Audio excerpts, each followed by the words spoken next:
Noyant-d'Allier est un petit village ancré dans un pays vallonné aux fermes typiquement bourbonnaises.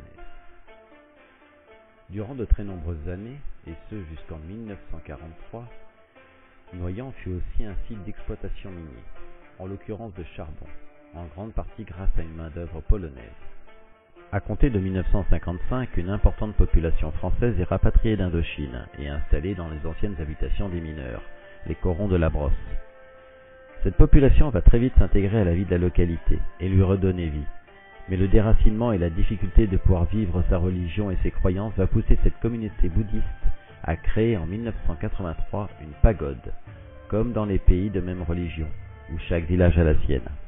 Depuis l'entrée, 2 rangées de statues mènent au columbarium, l'une composée de Bouddha dorés, l'autre de Bouddha blanc.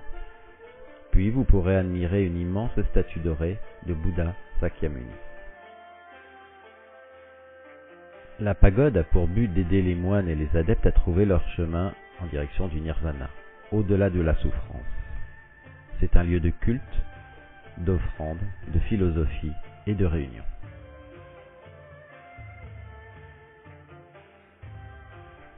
Le bouddhisme est une philosophie enseignée par Siddhartha Gautama au VIe siècle après Jésus-Christ. Il fut le premier à atteindre l'éveil et fut renommé Bouddha Sakyamuni, ce qui signifie l'éveillé. Il n'est donc pas un dieu, d'autant que pour peu que quelqu'un parvienne au même niveau d'éveil et de niveau de conscience maximum, il peut lui-même devenir Bouddha. Le parc est visitable tous les jours de 14h à 18h, ainsi que la pagode du 1er avril au 27 septembre à compter de 15h. Vous pouvez aussi vous renseigner sur place pour une visite de groupe ou une visite guidée.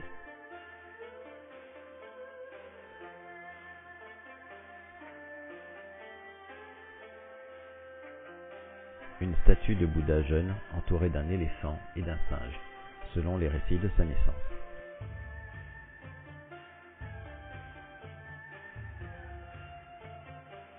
Une statue de Bouddha entourée des 5 premiers adeptes.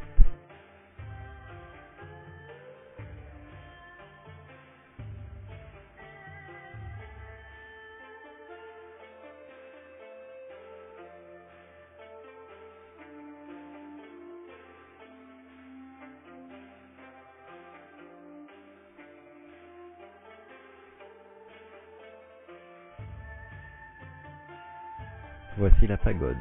On ne peut ni filmer ni entrer chaussée, avec devant 2 statues de dragons dorés.